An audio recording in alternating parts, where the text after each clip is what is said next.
I kind of like the expression information-led transformation. It resonates with me because I've seen the flow of transformational activity around information technology as we move from the era of highly centralized computing into mini-computers, high-function workstations, personal computers, client-server computing, the World Wide Web phenomenon, this decade's incredible level of growth and expansion around business process integration and process-led transformation. So we're on the cusp of yet another change, and that change is going to be very much information-led. It doesn't deny everything that we've done before, but it does bring incremental focus to where we can get increased value out of information technology. Smarter Planet is very much about getting incremental value, increased value out of information technology. It's taking advantage of the art of the possible around what the technology is capable of doing today, recognizing that the price points have come down dramatically, the availability of high performance, very capable, programmable microprocessors, mobile telecommunications, low power battery energy consumption, the ability to embed intelligence in millions and millions of things, the potential to make the world that we live in smarter and more efficient and more effective is made possible by these shifts and changes in technology. You need some systems to run it on. You need some place to store all those streams of data, those petabytes, those exabytes coming at you.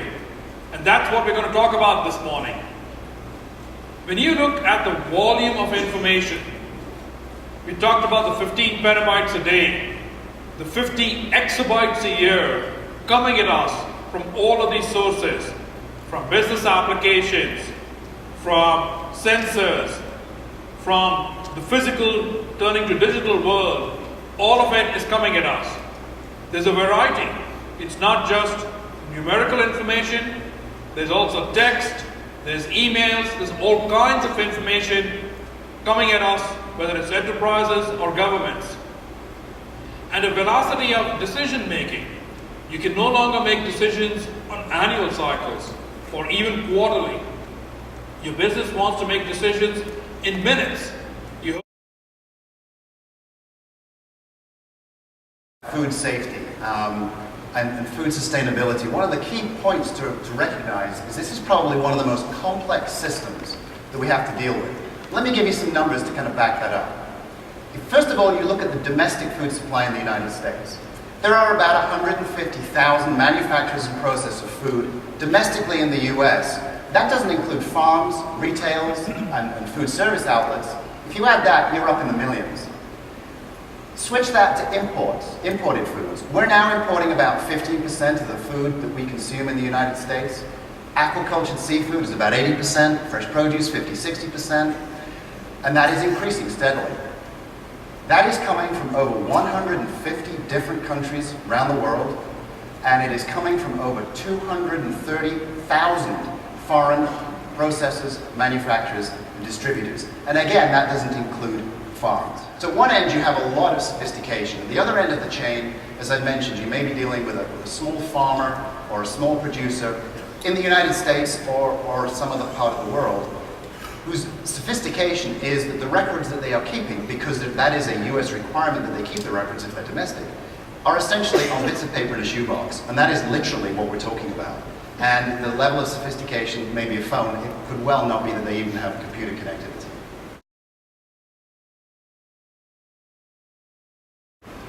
But there's another source of data which is absolutely swamping the physicians, and that is the published data. There's a constant flow of data coming out in medical journals, new ideas, new treatments, new symptoms, what's been discovered in different parts of the world. How do we pull that in? The system is called Watson. It happens to be the same name as the lab, but I'm assured it was Dr. Watson from Arthur Conan Doyle must have been the inspiration for it. Here's the idea.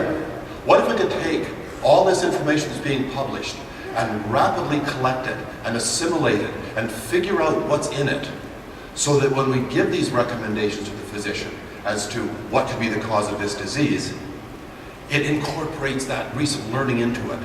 How valuable is that? Think of it if you're a physician who hasn't got time to read all these articles. What if the ones that matter are being brought to your attention? Extraordinary opportunity. After you diagnose the problem, then you treat it. Here is one of the holy grails of medical research. Could we model an organ like the heart?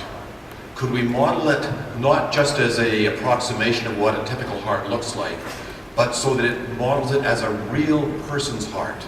And that's for you as a specific patient, this is your heart. And not just a muscle pumping, but right down to the molecular level. So that when we consider a treatment for it, or consider a particular electrical problem you're having, we're not talking about a generic patient, we're talking about you specifically.